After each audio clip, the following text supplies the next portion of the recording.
Yeah, I grew up in Atlanta, Georgia, where tennis is incredibly popular. So for me, I found a great coach at a young age. I found the coach who claimed to have the best access to college programs and college scholarships. I started playing tennis because I wanted to get a college scholarship. But grew up in Atlanta, tons of friends and family playing Atlanta. Tennis is a way of life in Atlanta. Yeah, tennis was where everybody got together. So it was really at the local courts. Everybody would come and play and hang out, have some tough matches, have some drinks afterwards. But it was just really where my parents had their friendships, where I developed early friendships, and it was kind of a way to bring the community together. So I don't really remember life without tennis. Yeah, I mean, the recruiting process was fun. You had a lot of coaches reaching out. Everybody seemed to be excited about you. Really fun to go on all the recruiting trips, meet all the teams. Because, it's not only are you picking the school, but you're picking the team, you're picking the coach. It's a big decision. But I absolutely loved it. And for me, when I walked on the grounds of Charlottesville, there was just something I knew it felt like home for me. I met a lot of the fourth year tennis players and students, and I thought, this is who I want to be when I grow up. And so it was not where I thought I'd end up, but absolutely loved it, and not a day goes by where I don't miss being there and playing. Student athlete teaches you how to compartmentalize and how to focus on your time. When you've got to be at practice early mornings, right after school, full workload, you have to be really thoughtful about how you spend your time, how you effectively train as an athlete, how you get good grades, and frankly, also the social part of it. I mean, I had a lot of fun when I was at school, and that was important as well. So boy, you learn how to manage your time and you learn how to compete and the pressures that come with competing on a team, which is for me was a lot of fun.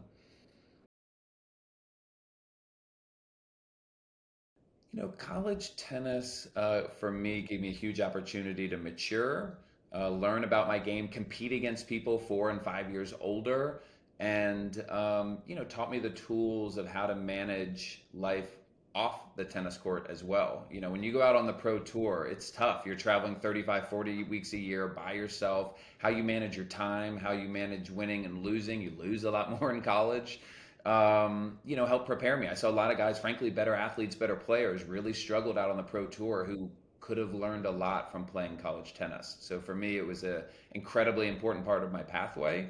And even when I was out there competing, I always knew I had a college degree to fall back on, and that was incredibly valuable. That put a different kind of pressure on my opponents that was not on me. And so I still am incredibly grateful for what college tennis taught me.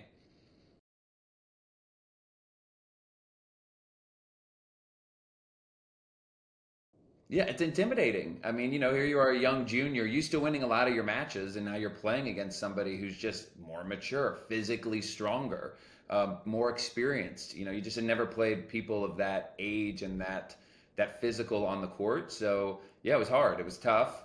Took some losses and some beatings through that process, but it was fun, and you had your teammates to rely on. I mean, frankly, you're going to practice every day with teammates who are different ages, different backgrounds, and so yeah, it was tough, but I think developmentally appropriate, and frankly gave you a little bit of confidence in yourself when you started to beat players that were 3, 4 years older, and build you a little bit of confidence. I mean, I loved college tennis. I still dream about college tennis, probably at least once a week. I still think somehow there's going to be NCAA rules that allow me to play one more year.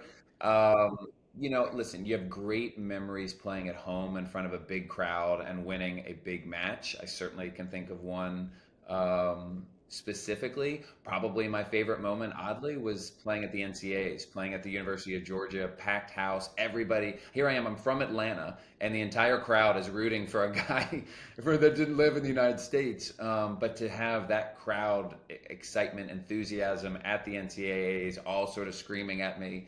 I lost the match, but it was one of my favorite matches I played, and so just to be part of that kind of atmosphere I started playing. I got really excited about college tennis when I was 8 or 9 years old, and I went to the University of Georgia to watch these matches. And so to be out on the court as the player, remembering what it's like to be that 8 and 9 year old boy dreaming of the opportunity to compete, full circle moment. I loved it.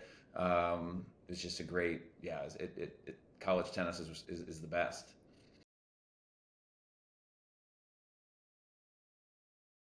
My parents took me to a match, and so I remember watching. I think it was at the quarters or semis of the NCAAs, and just watching the crowd go crazy, watching the pressure, the team get excited behind each other. My aspiration was never to be a professional player. My aspiration was to be in college tennis, and so that was always the dream put in front of me. And so I focused really hard on wanting to get a college scholarship, the opportunity to play with a team, see the crowds go crazy and get behind it, and yeah, I mean, to play on the courts that you remember dreaming about, it was a great moment. Unfortunately, it didn't allow me to focus as well as I should have because I just was so happy that I made it and got the opportunity to play. I think one of the hardest things is to transition outside of your life as a tennis player. Because to be great, in order to play college tennis, you've got to be great. In order to play professional tennis, you need to be even better. And so when you play your last match and it's done, it's really hard to know what's next. And I really struggled for a period of time trying to understand what I wanted to put the same level of focus and determination around. What was also interesting is, I sort of didn't realize that the world doesn't function in the way these sports and the way your athletes, friends, our personalities are quite different. And so at times I really was unsure why would companies or businesses want access to a guy like me when there's a lot smarter people out there academically. And what you find is what tennis and what the sport teaches you makes you incredibly valuable. And so that allowed me to be um, recruited from a lot of different companies. It allowed me to try a lot of different occupations to inevitably find what it is that you're great at. Because that's what I was missing. I just missed winning and I missed being great at something. And fortunately, sports and tennis specifically teaches you a lot on how to be successful in the business world. And so slowly I found my way. Yeah, so a former guy that I competed against, Paul Goldstein, who played at Stanford, he called me and asked me to think about joining the board of directors. I was ready to be done with tennis. It was hard. It's almost like a death in the family when it's done. I just sort of mourned it. I missed it. And so this gave me an opportunity to give back, and you start to shift into a new phase of life of deep appreciation for the sport and a responsibility to make it better for the people after you. And so I got involved, got on the board of directors, and just tried to look for ways to make impact. I think it's often hard. Your sport, your career often ends because you can't make it professionally, or an injury stops you. And for me, it was when an injury ended my career. And so this was sort of a great opportunity to help the sport, do what I can to make it better, and yeah, it's been really fun to be, frankly, on the business side of tennis and how I can help improve it to have even better experiences for the athletes who are coming up.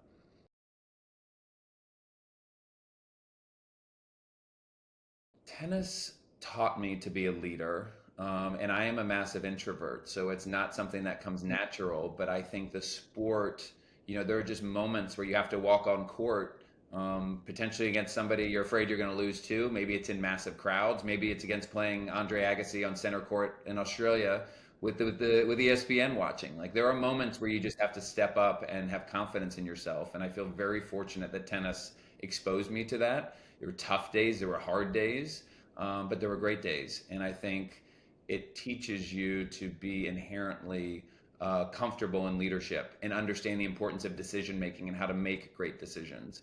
And so I found myself in leadership skills primarily because of what tennis taught me, not because it's inherently my skill, belief, or something that I love to do. I am an introvert through and through, which was the other part of tennis that I didn't mind being out there on the court by myself.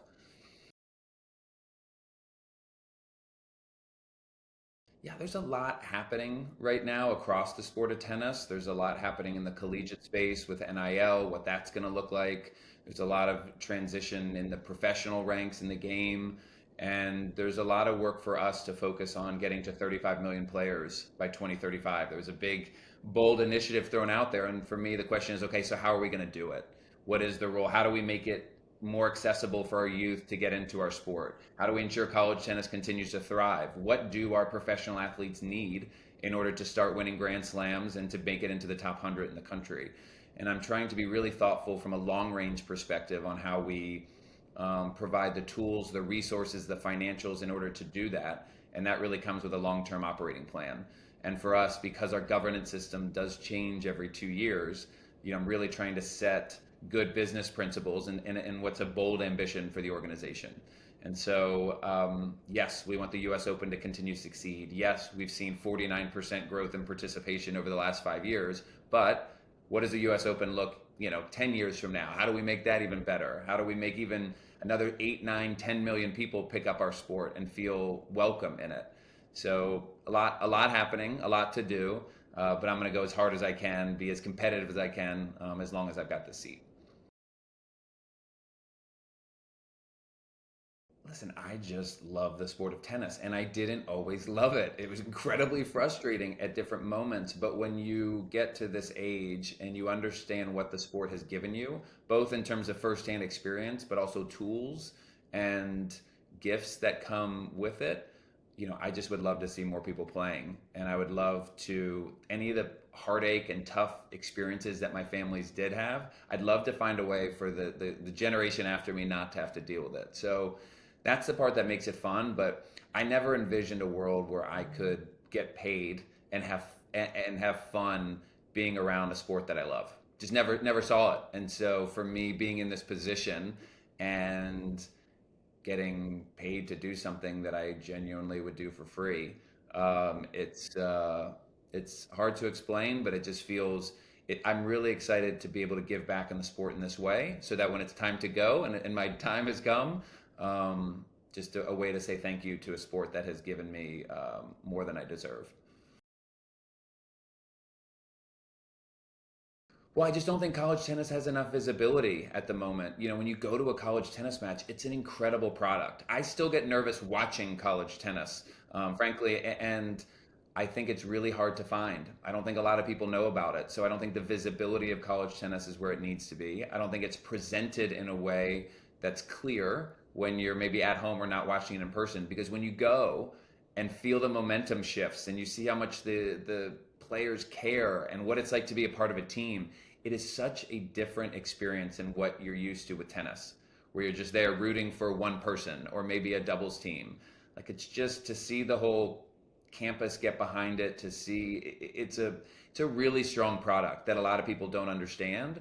And so, I think we've got some opportunities to really remind athletic directors what it can be. I'm fortunate at the University of Virginia, we have an amazing team. We also have an amazing community that's behind it. And it's a really strong revenue generator as well for the community. So I think there's just so much that it can be and should be, that I'm excited to get more people aware of how great college tennis is. Because I will tell you, I don't have dreams about my professional tennis days. I have dreams about my college tennis days.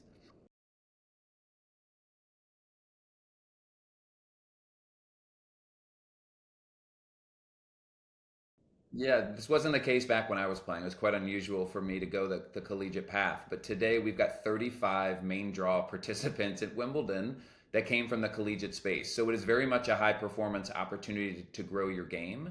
And what I would say is, the professional tour is very difficult. It can be lonely at times, and it also can be expensive in the early days. You're traveling around to these tournaments and oftentimes losing money week over week. So when you go, you better be ready. You better be ready to win right off the bat, to get into challengers and into ultimately main draw of Grand Slams. And it can be a great life. But you can also lose your opportunity because you get lost into the minor leagues. And so all those opportunities to train, to get better, to physically mature, all of that can be done in college with professional level talent that you're competing against. So you're not missing out on the opportunity to get better, but you are providing yourself an opportunity to mature and get ready. Because when you get out there on tour, you better be successful right off the bat, or you can, it's not a great experience, and frankly, oftentimes you don't end up making it. And so I think it's really critical to understand when is the right time for you to go. And to me, college, I mean, what an opportunity to develop teammates, to have a completely new experience in the sport, and ultimately still get better, as we're seeing people win Masters, 1000s who played in college tennis. So you don't need to worry about the quality of your game going down.